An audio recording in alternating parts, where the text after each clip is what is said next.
That is not a hero we see all that often. Undying, the pick for Hokori here. It is really strong in lane against this Tidehunter. I think that's the main idea behind it. Yeah, you're able to keep the rouse off onto him. Soul Rip's still able to burn him down. Usually, if he's spamming out Anchor Smash, you have a lot of extra mana to work with if you pick yourself a magic stick inside the lane. So it does do a decent job zoning him out. They're gonna need a couple more disables because right now they're struggling. I think they're struggling to catch heroes if they're trying to chase them with smokes and whatnot. So stun probably want something like a Kanka or Void Spirit might be a little bit too difficult to stay on top of heroes with here. So I think Kanka is a solid pickup here. 10 seconds. I'm trying to think what you can grab here now that this Morphling is picked up, because it's super good against the heroes that they have right now. I mean, obviously Doom can Doom the Morphling, which is a pretty good counter, but we saw earlier. Pretty easily dealt with if you pick up a Lincoln Sphere or two on your team. Also, like the reaction time from Boris, you just gotta be able to get that strength morph off in time. And then he has Winter Wyvern to try and sustain him through that as well.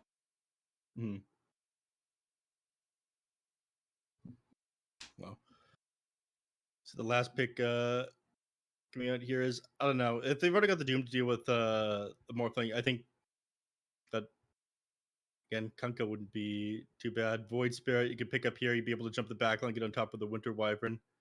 You could take a Spectre for yourself here. It's great at getting on top of the Dark Willow and the Winter Wyvern. But again, with that Aghanim Scepter nerf from 30 to 40 seconds, it's not quite as effective as it was before. But I still think the hero's pretty good. They go for the PL instead. I mean, classic Dark Willow counter. Don't ever have to worry about the stuns from pretty much any of these heroes here on simply TOOBASED, other than like a melee Blink Ravage.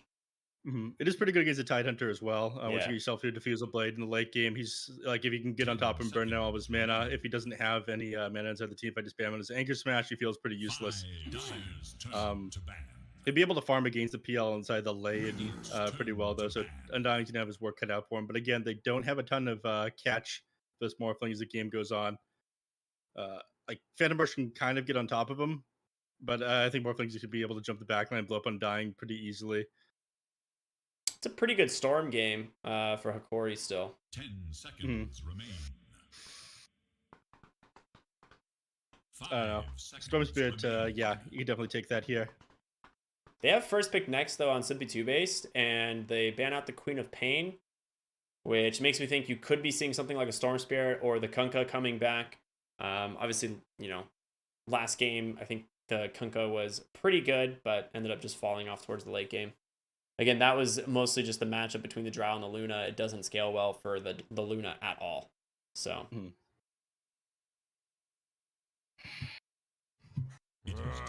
And they banned the Kunkka. Okay. The Kunkka. So.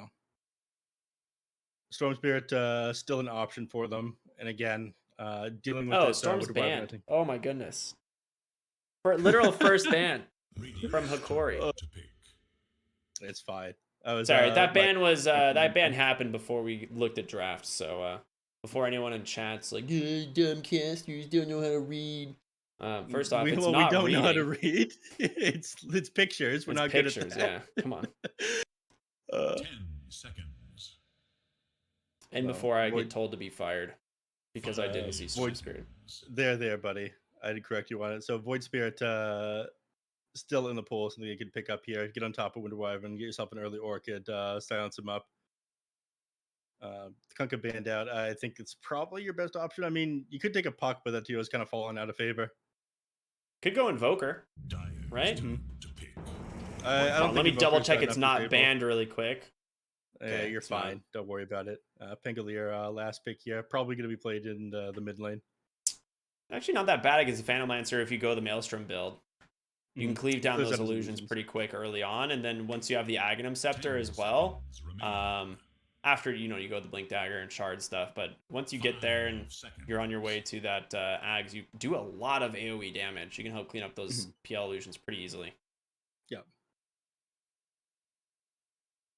No. Last pick coming in from Hokori, they end up grabbing themselves. Yeah, it's the Void Spirit. Able to jump the Dark Will and the Winter Wyvern on the backline. The Aghanim Scepter do a lot of work this game as well. I'm curious if he's going to pick up a Spirit Vessel. They're going to play this a little bit faster. I think that they should against this lineup here. But in the ultra late game, I think RDO will end up coming out on top against the more PL is usually just like way too strong in the late game. If he's facing anything, he doesn't have like super heavy disable like a Faceless Void. Yeah, I think there's another scenario where Simply Two Base is kind of the team on a timer if they don't close this out earlier, which is bizarre seeing that that's happening to a Morphling, right? But I think that's actually the case. Yeah. Definitely, I think I favor Hokori's draft going into this game, though. RDO is absolutely sick. They looked pretty good in game number 1, the way they managed to close that one out, and they give up Rubik to El Misho again. I'm with Hokori, man. All right, I'm with you. Actually, I do like it. I do like it. No, we'll see how the mid lane goes. I think Pink will probably be at a little bit of disadvantage in the matchup against the Void Spirit, but not much kill potential for either of these heroes here. Rubik, Undying, both not great at making rotations in the mid lane, so there's not much kill potential there. I think it'll be a little bit slow, at least around the mid lane, until Void Spirit hits his level 6, able to move around the lanes, gets himself a rune, and just like astral steps on top of people, blows them up.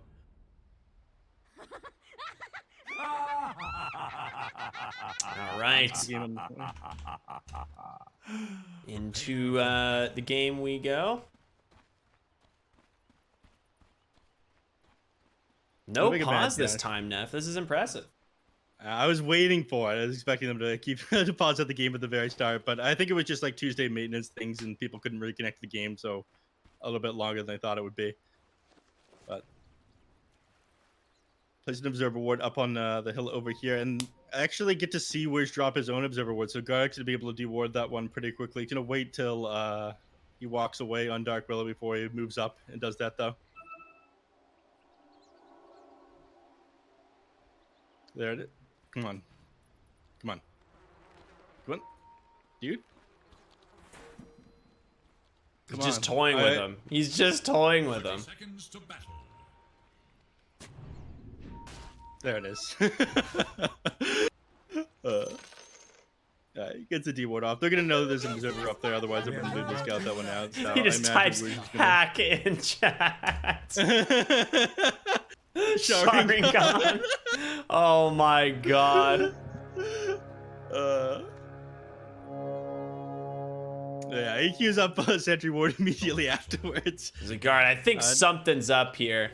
Yeah, either this guy actually has the Sharingan or there's an observer ward up there. All right, we got Mr. Jeans on the mid lane, Pangolier going up against the Analog. I mean, overall, this lane should be pretty good for the Void Spirit. The one thing you have to consider, though, is you can't really afford to, like, trade right-clicks with the Pango once he has Lucky Shot, so that's always scary.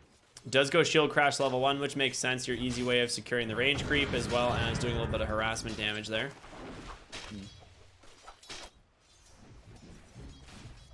Well, sometimes people will go Aether Remnant level 1 in order to like secure a deny rather than go for the last hit, but I think it prefers going the Resident Pulse just so the instant come out, don't have to do that vector targeting.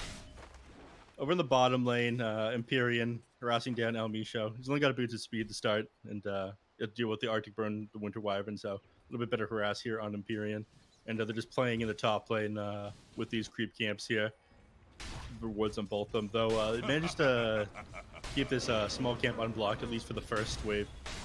So they can pull that one back really well here, CS wise. Ooh, Gardic just barely sidesteps that Bramble. That would have been rough. Yeah. First couple of waves definitely go Benja's way. We got a lot of mana to work with, but one of the nerfs to Tidehunter was the fact that they increased his mana at all levels of his anchors smashed by 10. So he can't spam this as easily as he could in the past. 30 to 40 is quite a bit. Yeah, it is. It really is. And he started with the magic wand on RDO and stick on Gardic, so he's going to be able to spam out his decay. And it's like you mentioned, this is one of the few heroes that actually can keep the harass going on to Tidehunter. Yeah, PL, once he has a little bit more levels, like might be able to actually throw some damage in the Tidehunter as well. But he is just, it looks like he's just going to rush Foot of Defiance, if I had to guess correctly here on Benjaz. Unless he's going Meteor Hammer, and then I'm all about it. Radiant's middle tower is under Give me that Meteor Hammer Tide. I've seen it a couple times. It's great until it doesn't do anything. And then suddenly you realize you sunk a bunch of gold into it. I think we saw it on the Mars the other day as well, and it was very funny at first, and then Not so fell funny. off. Yeah, not so funny when they lost. Radiant's courier has been slain in cold blood. Good lane. Mr. Gene trying to put the pressure onto Analog under his tower here, but It's the again, way to do difficult it. against him with this Resonant Pulse and be able to eat up a couple of these auto attacks. Analog's CSing really well, but he's Bottom definitely lane? spending more on regen. Vitaly was dropping a little bit low, but it looks like Boris doesn't want to commit onto him. Oh, I mean, that telekinesis pullback, Imperium's the one who's in trouble. A couple more auto attacks here. El Misho grabbing first blood once again here. Rotation in from the Willow. Don't think she's gonna be able to find a kill here. No. But this makes sense. They can just leave the Tidehunter solo in the top lane now. And this Dark Willow can start applying a lot more pressure bottom with them. Yeah. He got himself boots, so he'll be able to move around the map pretty quickly. Contest runes and whatnot, which is going to be pretty important against the Void Spirit. You don't want to give these things up to Analog. If you can prevent him from getting filling up his bottle here at 4 minutes, then it's also pretty big.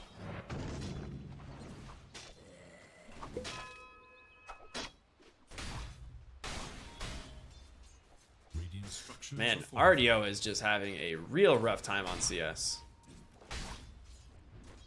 Yeah, he is. I mean, he's having his damage reduced by the Tidehunter. He's getting zoned back out of the lane. Oh, Jesus.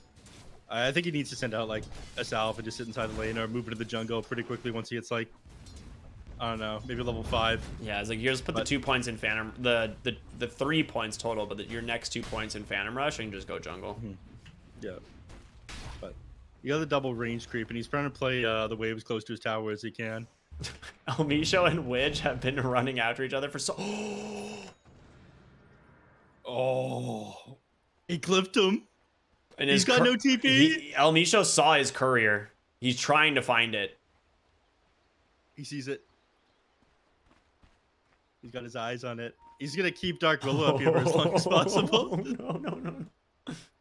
He's trying to act like he's gone. He's going to wrap it around. He scans it. He's like, ah, he's over there. He knows where he is. El Misho just dies to the tower, goes for the deny. Mr. Jeans tries to. I mean, did he get experience for that? I don't think so. Wait, maybe? No, he didn't. You can see in the death recap. No XP. He did a TP mid and refill Analog's bottle for him, though. What a nice guy. Yeah. It looks like he doesn't want to deal with the Pangolier anymore, so he's clearing out the jungle. He's got 2 points into the Dissimulate, 2 into the Resonant Pulse, so we'll see us somewhat quickly. But again, he wants his level 6 Astral Step be able to put pressure on some of these other lanes. Maybe punish Benjaz for diving RDO into the tower. Bottom lane, though. Yeah, looking to get aggressive here at Vitaly with a nice War Stomp and that Scorched Earth, but Boris comes in, just dumping in the damage. They will be able to finish down Vitaly here on that Doombringer, and dying before you hit your level 6 is like the worst thing you can do on Doom. You need to get that ability up and try and find a kill.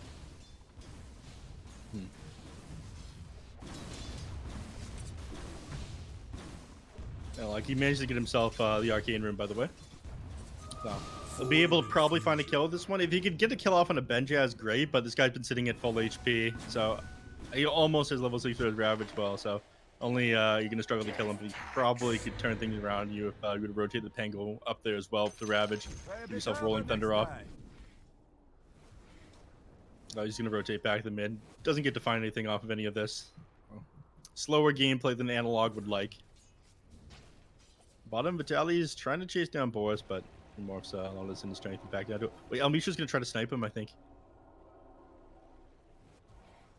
Alright, no, never mind. Luckily for him, Imperium managed to snipe him out. Dire's top tower is under attack. He's gonna go for a minus this game on Vitaly as well. Really? Wow, he is. Yeah. Okay. There is little hope. I mean, you're a little bit better off taking this late game when you've got the Phantom Lancer on your team than last time we saw the Doom against the Morphling. Yeah.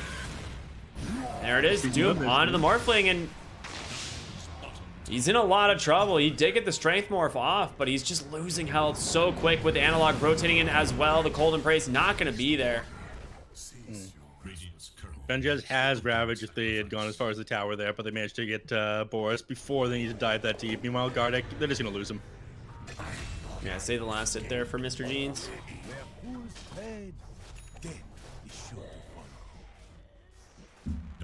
Free Tombstone gold there for Widge.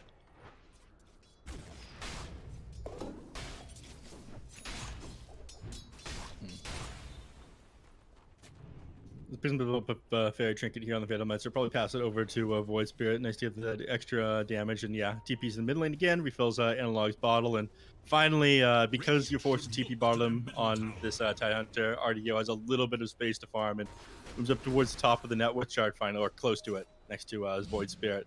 Morphling's going to come up here as well, though, but I think both of them are just going to have a farming agreement. Mid lane?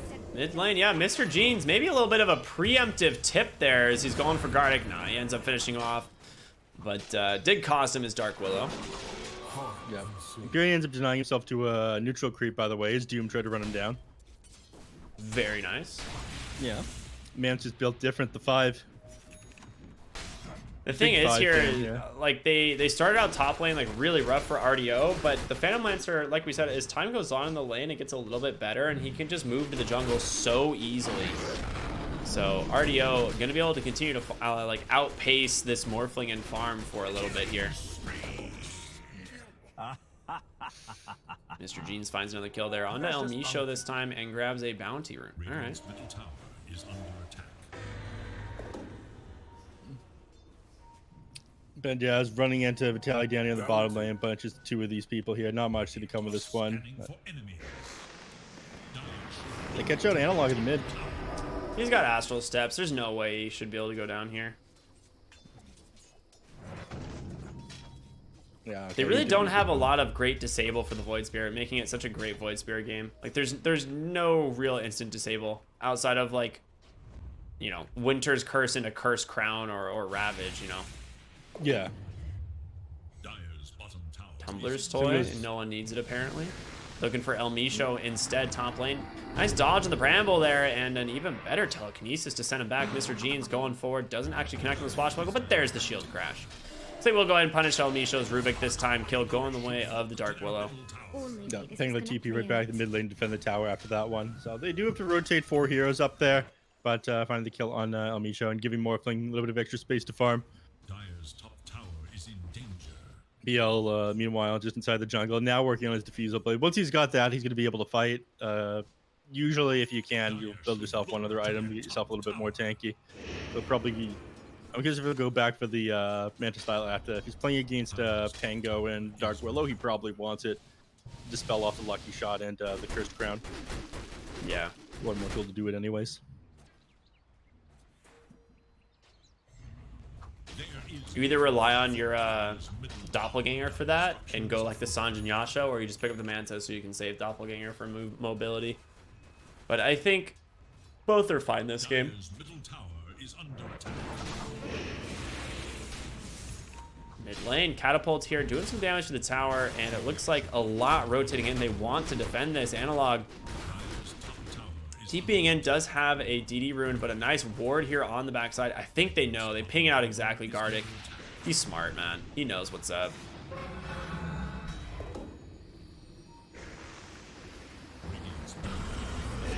Tidehunter, mid, gets the Ravage off, connects onto 2. The Void Spirit Terrorize comes in, and he's got nowhere to go. Well, I guess he can go out as they didn't have the damage. They didn't focus him on the Pangolier. Boris will be the one to finally finish it off. Where did he go? Vitaly just went in. All right, took down the Winter Wyvern, and in comes RDO on the backside. Will's focused down this Tombstone, and Boris waveforms up to the high ground, and he will TP home. No way to stop that. Gardic falling low, but Heal himself back up for now. Vitali, pretty tanky on the Doom, but still has Doom available if they want to turn around with it, but they're going to hold off for now.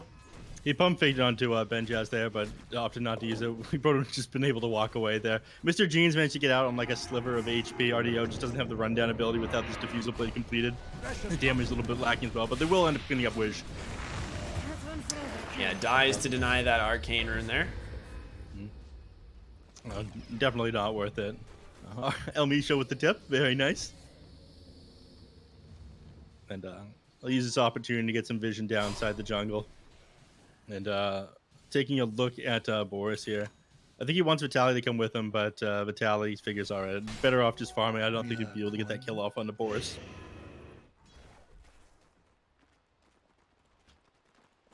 Net worth looking pretty good here for Hokori. I mean, we know that this game gets better the later it goes for this Phantom Lancer, and being top net worth at this stage has to feel so good. Mm-hmm. There is little hope for Dire's middle tower. Swashbuckle in, Gardic in trouble. Yep, shield crash with that Rolling Thunder is going to connect. Mr. Jeans can continue to fight here if he can stay on top of Vitali, but he doesn't have any help. Yeah, they just grab a Doom right away. Imperium here can try and keep him alive. No, not going to risk it. This is why they call me the Hidden One. Mr. Jeans ended up just melting there. I mean, you might as well pop the Doom if you find a kill there. He's almost got his Blink Dagger. Then once you've got that, it's a little bit easier to look for kills on the Morphling with it, but accelerating his farm, punishing that dive there. They want to be able to defend this mid tower anyways. If you end up giving up a kill there to the Pangolier, you lose the objective. We finally have a DC come out. I mean, you were waiting for it, right? Yeah, I kind of knew it was coming, right? Mm-hmm. But a lot of action here in the mid lane, but neither towers have gone down yet. I mean, it is favoring Hokori. They're getting a couple more kills under the belt. The PL is doing pretty well for himself. The Morphling farming a little bit slower than he'd like. He's going for a Dragonlance right now. Then after that, he wants to go for a Linking Spear. I don't think the rest of Simply Two-Base's team is going to have the same amount of farm that we saw earlier in the Doom versus Morphling matchup. Just like drop multiple Linking Spears onto the Morphling. So I'm not sure Boris is going to be farmed enough to just like carry this into the late game. Looks like we're going to see Analog reconnect into the game. Hopefully back on our way here shortly. A lot of DCs today, like you said, mostly probably due to the just Tuesday maintenance. I know earlier we had a lot of people experiencing lag with the servers. I have no idea what they're saying. It's you know, it would be nice learning a second language. Yeah, that would have been cool, but I come from America where they look down upon you for knowing more than one language. I see. Just part of the good old education system here. Yeah, they tried to teach me French, but it would not stick. The choice is Dire are scanning for enemies. I kind of understand the gist of what somebody's saying in French, but that's about it. Dire's middle tower is under attack. All right, well, smoke up here from the Pango and the Dark Willow. Looking for Vitali. They actually miss on both spells, but Empyrean is there to catch him with the Winter's Curse. Gonna expire early, of course, but should go down here. He's not going down, Neph. It looks like he's out. Vitali, pretty dang fast. Activates the pig pole. Whooping this boy, but there's a shield crash, and he should go down here eventually. Mr. Jeans, though, coming in real deep here, held in place. A nice defusal, but he TP's home thanks to the shield crash damage reduction. He's going to survive, and now Widge fighting under a horde of zombies. He's going to TP home. He makes it. Yeah, he's going to be just fine. Benjaz, the last one standing, but RDO, he's not going to be able to gap that distance. So they managed to get Doom and get everybody out. It looked a little bit dicey there for a moment, but he didn't get the War Stomp off on the Pangolier before he ended up going down. It's slightly too late. It was the mid-cast animation as he went for it. And they're not going to be able to take this mid-tower either, despite them TPing a lot of the heroes back to base because they put the watermelon in front of it. They go on to it. He's just going to be able to ravage, turn the fight around. El Misho tried to toss him up onto the high ground again. That'd have been rough. He doesn't have TP, so yeah, he would have been. You got him the first time.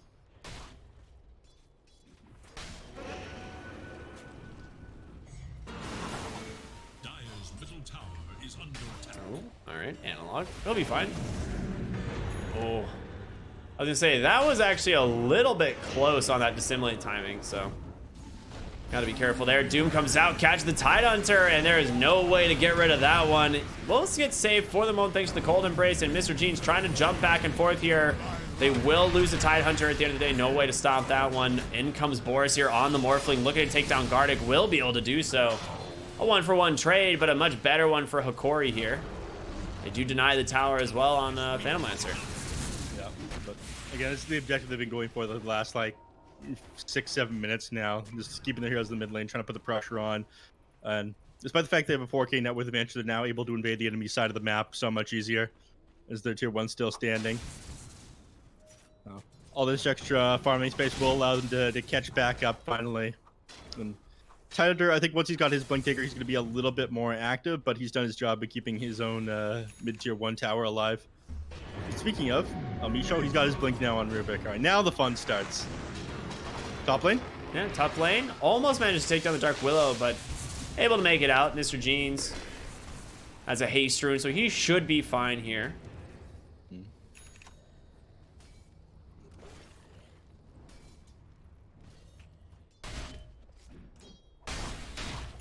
And then, yeah, Mr. Jesus continue to clear things out. He's got a Maelstrom. And this is the build you were talking about at the start. Eventually he'll get himself an Aghanim Scepter just in order to clear out the PL illusions when it becomes a real problem in the late game. And yeah, he's going for the Manta style immediately after the Diffusal Blade. I mean, this is the standard build. Usually you'll get yourself a heart afterwards. Sometimes you see people get a Defiance. There's tons of magical damage, but you're a little bit worried about the physical in this game. So, standard build. Speaking of, they ping RDO out. They're making a dash for him. I don't think they're going to catch him. Oh, though. what a He's scam. For enemies. Yeah. Radiant shall Oh, look to their Benjaz? He did not find him. I mean, if I If he saw those blinked, he would've illusions, been I'm able to get it. blinking forward. Benjaz maybe just did not see them. Radiant's top tower is in danger. I'm sure he saw them, but he thought they might have just been waiting there, though. Wasn't sure exactly where the hero was. Radiant's middle tower is under attack. Nice try.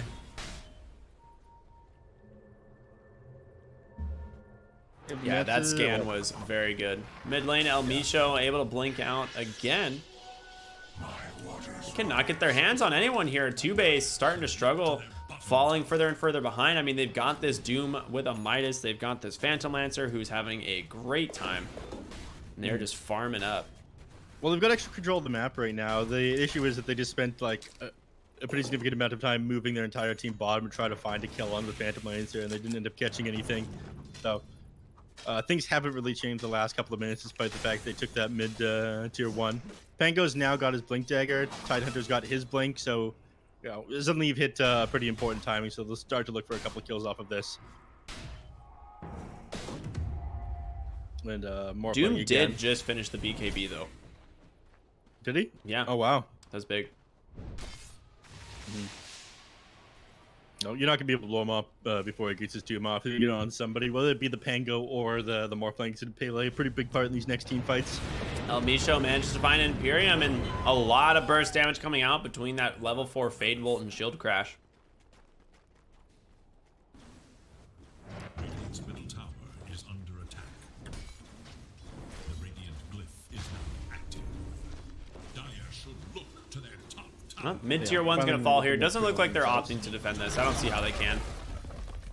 No, not with the Winter Wyvern down. Yeah, the Winter's Curse is too important to resetting these, be able to reset these fights. And if you lose the fight here on the mid lane, you're gonna fall even further behind.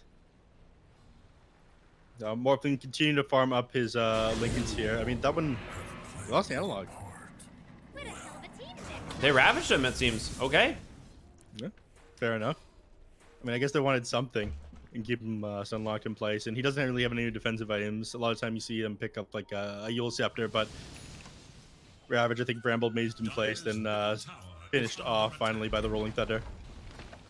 Radiant's bottom tower is under attack. And then TP up to the top lane. There's the Doom. Yeah, they got him. Morphling in some trouble, but in comes Gardic as well. I don't think they have the damage with these people. They're going to buy back on the Void Spirit, trying to get his way into this fight. The Morphling falling low, but looks like he's going to survive.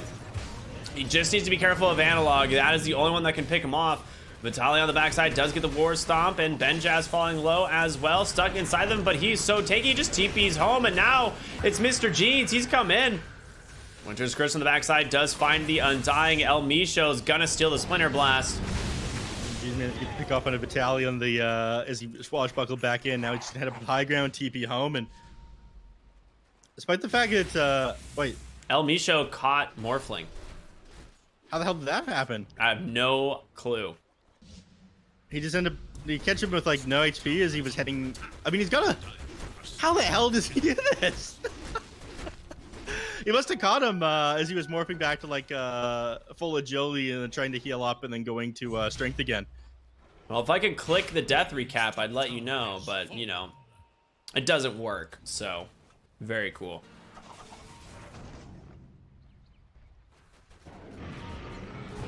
Well, I think that's what it was. It looks like he got hit by a double nuke at the end there. Just way too much damage coming out from the Rubik. Looks like Gartic's about to go down. Benjaz finishing him off.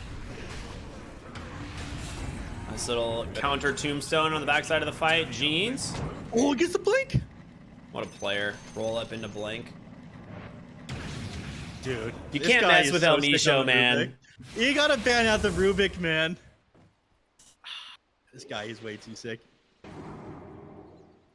Big El Misho fan here. That should help. Reminds me of my own Rubik. Yeah? It does kind of resemble an rkryptic Rubik, doesn't Yeah. it? Yeah, if I was good at the game, that is.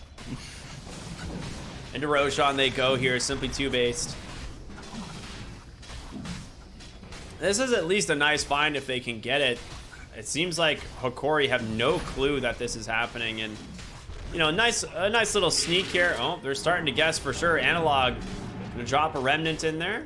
Doesn't really have the vision of the HP though. Vitaly's gonna find it. Winter's Curse right away. They have a Ravage available, but the BKB comes out and he's just gonna do the Tidehunter. Perfect targeting here. Cold Embrace, trying to keep him alive, but I don't think it's gonna be enough. Doom gonna catch a Cursed Crown. A stolen Rolling Thunder from El Misho will be the way that they finish off that kill. And Vitaly still chasing, looking for this Dark Willow. She's gonna go for the Shadow Realm TP, and she's gonna make it on the top side of the fight. El Misho, he's found the Winter Wyvern. He is alone for the time being, but he's gonna go ahead and take to the skies himself. Riding that broomstick to victory, baby. Let's go. Woo! This is my new favorite player. I'm an El Misho stan now. Let's go. Sick fight there inside the Roche pit.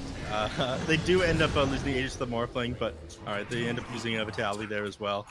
But further solidifying their net worth lead off of that last team fight. They lose the Tidehunter. He never ends up getting off the Ravage there just because the Doom is on top of him way too quickly.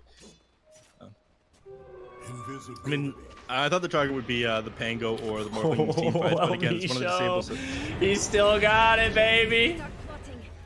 We have revenge time. There is nothing for you here. You can have Aghanim Scepter now soon as well. Yeah, I was gonna say. They get even harder at that point. I was gonna say this Aghanim Scepter Arctic Burn. I mean, we all saw the days of carry mid Wyvern.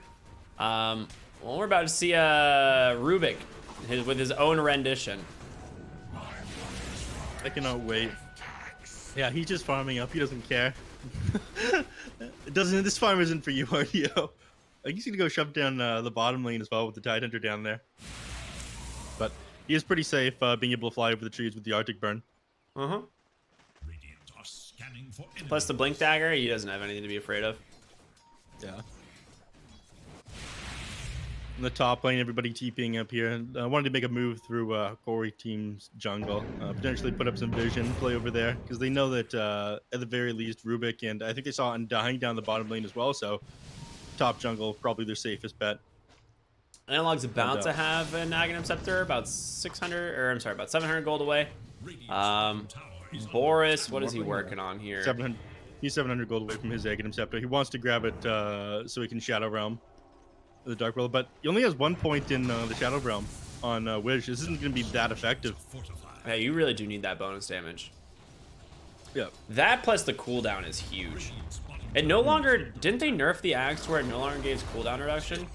It no longer gives you cooldown reduction on the Aghanim Scepter morph. just this most recent patch, 7.30E.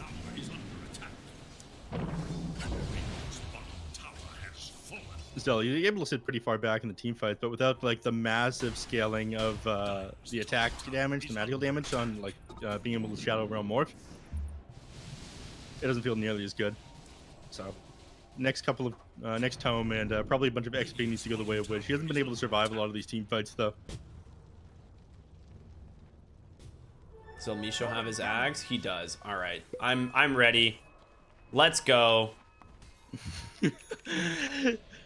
Arctic Burn, Rubik, Aghanim Scepter. This guy's about to own it. The bonus move speed is no joke. Okay, Ravage into the mid lane. Does he steal it? El Misho, no, you get an Anchor Smash. Doom gonna go down real fast, and Jeans on the backside. He manages to find the Rubik, but the roll-up comes out right away. Stealing the shield crash as well, but the mid lane, this is where the fight's breaking out. Phantom Lancer for the moment in some trouble, but RDO, he's gonna go ahead and rejoin this fight. Boris on the backside, getting chased down, still has the Aegis. Mr. Jeans with a constant disarms here from this Pangolier. They're not done. They want to find these kills, but they've been no way to chase.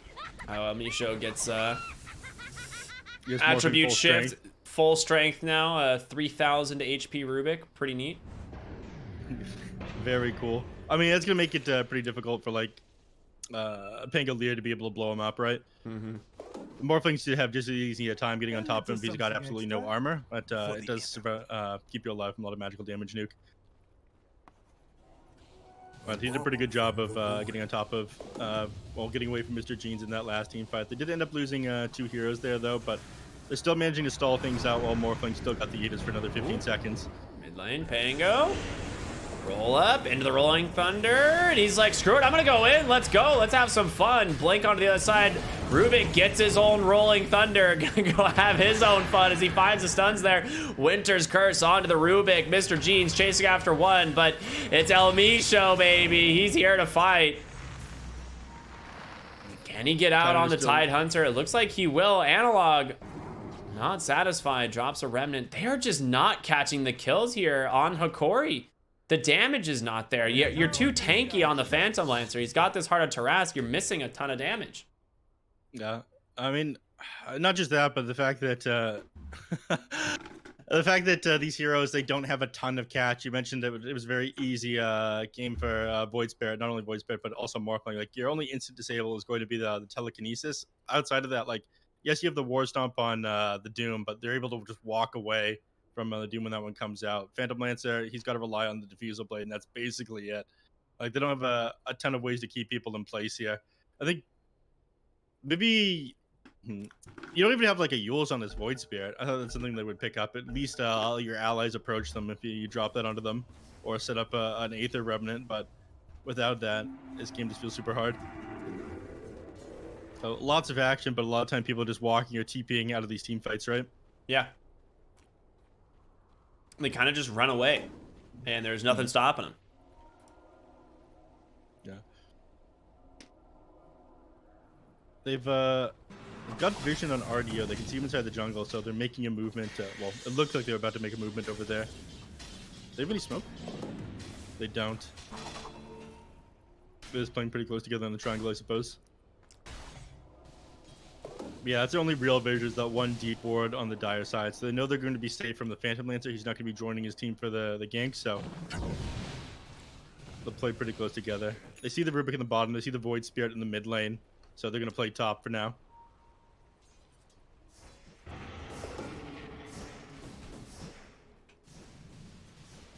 Gonna try and find them the Phantom Lancer.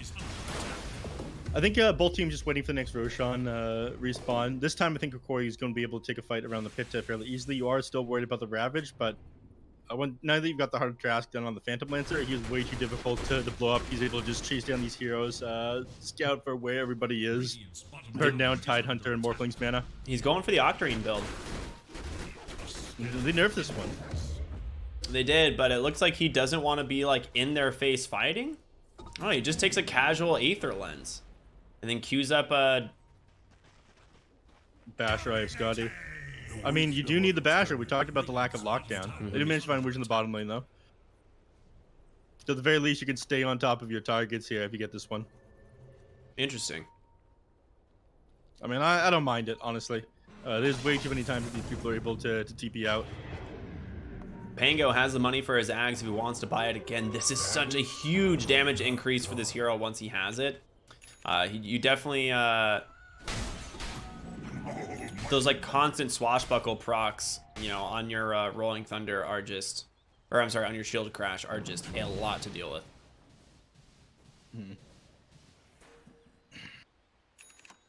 But they got a smoke on Imperial. I don't think that they're willing to look for anything, though. Again, another 13 seconds, the minimum respawn of Roshan. Bolton probably going to play pretty tight until they need to take a fight around this pit. I'm kind of surprised he didn't take the Shield Crash durate or like cooldown in Rolling Thunder, because I assumed he was going for the Ags from the start, but... Ardio walking up to the high ground. The Ravage just dropped right away. The question is, can they chain stun him down long enough? This man's got so much HP. Gene's doing his best, but Phantom Lancer, he's still alive through it all. Only down to half, just still out regenning it all. Getting ready to go back in. They take down Imperium. First one to fall down. There's the Doom, catch the Bangalier, and they're looking for Boris on the backside, but he forces down to low ground, turns into Dark Will, and here comes the Shadow Realm damage, laying into Vitali. He's able to snipe him, the first hero to go down on the side of Hokori, but Boris, he's got to be careful. He's got to wait for him out of here. Silenced up for the time being. They've got no spells left. Shadow Realm still on cooldown for a couple seconds. Wait for him up onto the high ground, but here it is. Shadow Realm. He gets caught. Morphling's gonna go down. They lose him, and again, he just doesn't do enough damage. They end up doing like 2k damage that Phantom Lancer while he's disabled and far away from the rest of his team, but he's got the HP regen, the extra bulk from the heart, he's got the extra magic resistance and armor from this Cloak of Flames. He is too tanky at this point, and again, they'd used everything on him.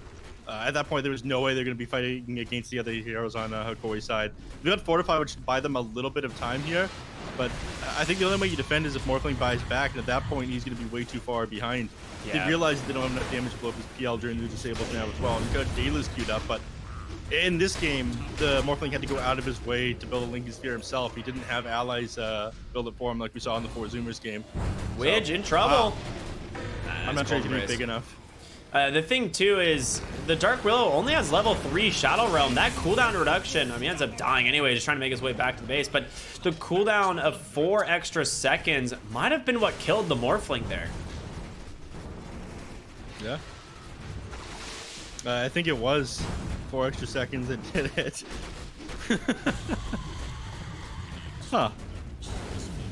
Well, looks like they're just going to continue with the onslaught here onto this barracks. The PL just so damn tanky. Again, we knew that this was the case. Going into the late game, this Phantom Lancer is king. There's no way of dealing with him.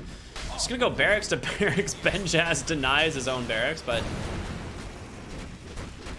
Mr. Jeans pops the Rolling Thunder for some reason. This cooldown isn't massive. They'll probably go back and finish up Roche. It'll be another 60 seconds before they're ready to push high ground again. It's not a huge deal. Invisibility. Yeah, that's exactly where they're going to go. They move to the pit. They do have Ravage available, but no Rolling Thunder. I think you have to... They should Part of put me says you this have to try to shard contest. on Void Spear, right? His shard is quite good. Yeah. They did end up nerfing that one as well, though. What was the bonus, nerf? damage. It was just a bonus Bonus damage, right? Yeah. That's still pretty good. The extra ring and 175 damage is still quite a bit.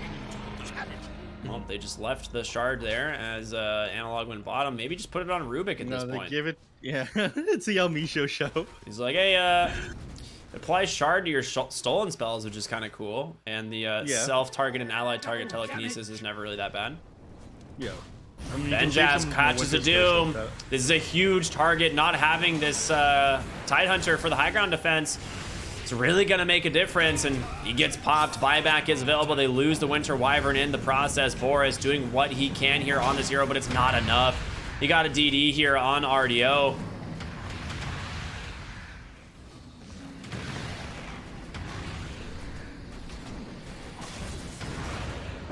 Disabled up, but again, this guy is under no threat. They can't finish off his PL, and yeah, they just melt the Pangolier. Mr. Jeans is down. They gotta feel completely helpless at this point. the DD rune making this even harder. This is where like that Rolling Thunder or the Shield Crash cooldown in Rolling Thunder is such a big difference. If he has that there, the RDO doesn't get the tower and he definitely doesn't die, but I don't know. I mean, a lot of people go for the extra Rolling Thunder duration because they want to keep people stun locked and increase like decrease the downtime of the Rolling Thunder. You're in it longer, the cooldown comes out faster for that reason. But I think you're right. In this game, he's the only answer for the Phantom Lancer. I mean, they picked this Pango because of the Phantom Lancer, right? Yeah. Yeah, I think it's probably what they should have done. But yeah, here you are. Another lane of barracks being threatened here. A 30,000 gold advantage by Hokori. Looking to close this one out. No Doom for another 60 seconds. Benjaz and Imperium here below. They've got Ravage. They've got the Winter's Curse, but it's just RDO doing everything here. They do catch the Doom.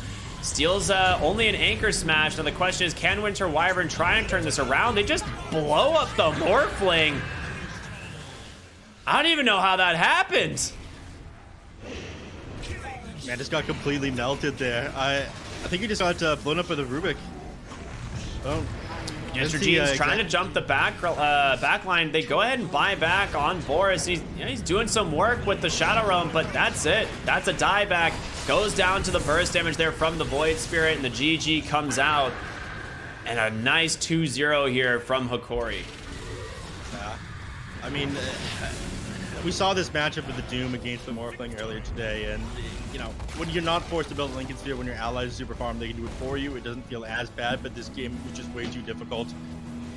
They played this game super well on the side of Corey. El Micho, he played like a god on this Rubik this game, I gotta say, but you know, the Tidehunter did pretty well in the top lane for the first little bit, but I think the move when he was forced to go down to the bottom lane, he gave the PL a little bit too much space, and at that point, Corey started to pull ahead and started finding kill after kill. Ended up getting the tower. Just too much farm going the way of the Hokori hero. So not too base today, man. Yeah, I'll be honest. I'm just the Pango pick was just so off for me. Like you had. I mean, it made sense, right? I mean, kind of. Like in essence, like you had to pick something that was like solid in the mid lane, but you like this. I don't know.